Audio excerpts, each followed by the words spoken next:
Hello and welcome to this presentation on how to move CD disks from one computer to another, and in this case we are going to use the Mac. As already explained for Windows, there are some freeware that you can use in order to do this. You may happen to have some commercial software like Toast, and then you can use it. What I'm going to explain here are general guidelines on how to do it with whatever program you have. If you do not have, then you can download for free this program. This is called Burn, this word that I do not know how to pronounce. I will type it. And the very first entry that you have in Google after the ads is this one, which is this page where you can download the program. You can read some information on it. You can download and install. I'm not going to go into details because it's in the Mac. This is quite straightforward, so no problems. Now, once you have the software installed, you can open it, and I already have here data disk. We are going to explain this with both data and audio disks. In the case of audio disk, this process is mandatory since audio disks do not have data hierarchy, and consequently you cannot drag and drop the files.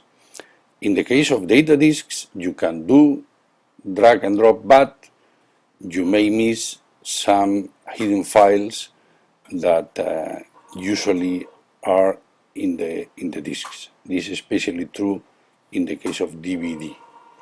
So, in order to avoid all these annoyances, it's convenient to use this type of software. In the case of the audio CDs, it's necessary. So we open the Born program, and then out of the options, we choose copy, and then we scan for a disk. It prompts for a password that we type, and then identifies the disk, and then we are going to save. You could copy directly with to drive base. You could copy directly, but in our case we are going to save into a directory that I already have in my desktop, which is called data disk, and we are going to save in here. So it prompts me for another password. These are all the security layers that the Macs do have. So this is going to take a while. I'm going to stop the recording and continue again. So the recording of the saving of the files are almost done. Here we are. So if we open disk, this have and we do not see it here, but it has an ISO. I'm going to type it for you. An ISO extension, which is standard. It's a standard, and consequently this file can be moved to a Windows or Linux computers, and they will understand and record properly into a CD. So we are done with the data disk. We are going to eject, and we are going to load an audio disk that to explain how to do it with which is the same, but the program save two different files that we'll explain. So it's downloading. As you know, if you have a Mac, you understand that it takes a while in order to mount the disk in here that will say audio disk. Here it is. So, well, this is also something that happens on the Macs, that it tries to identify the audio disk in order to show the songs titles. So we can drag on the disk in here, or we can scan in here and choose the file, the disk. And once is recognized, we can save as we did before.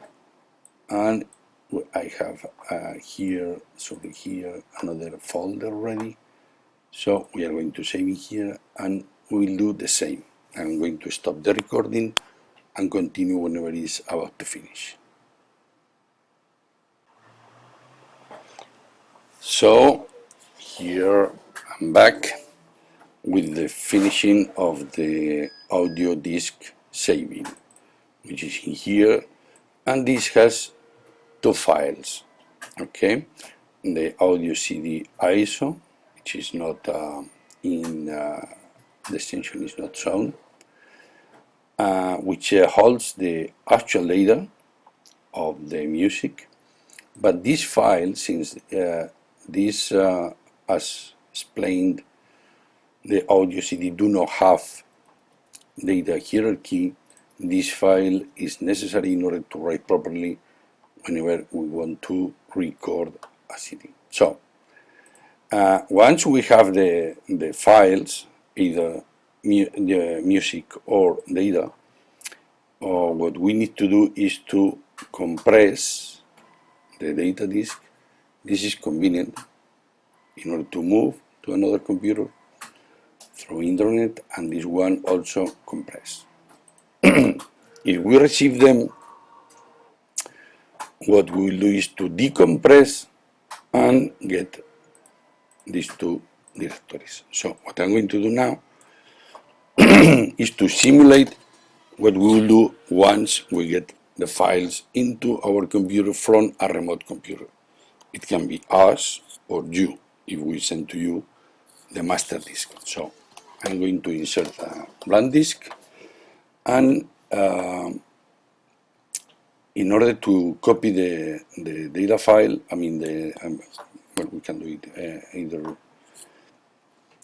We can choose the file, we drag in here, and then we burn, because we have a blank disk in here.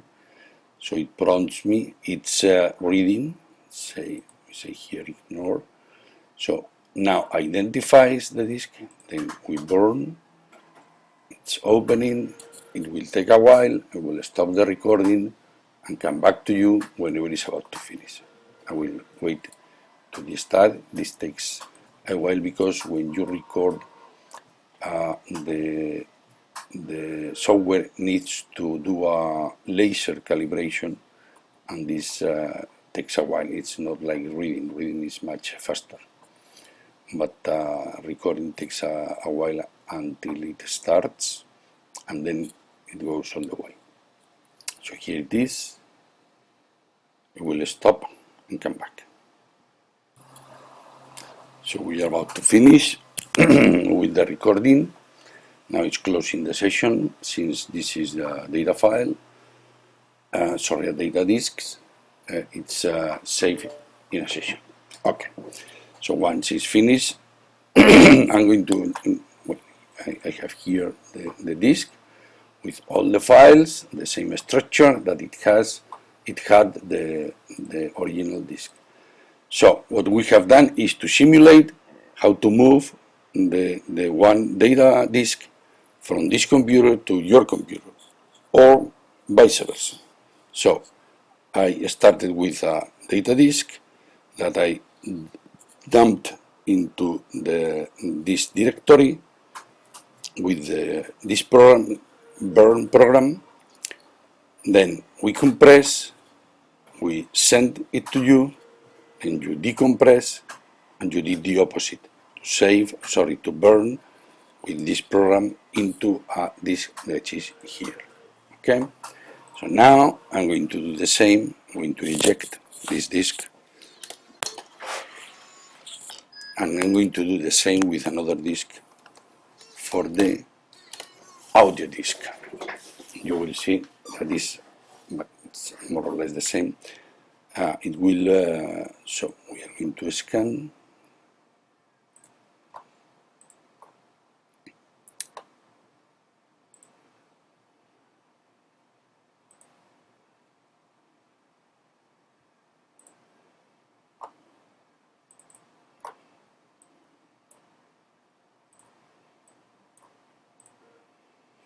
So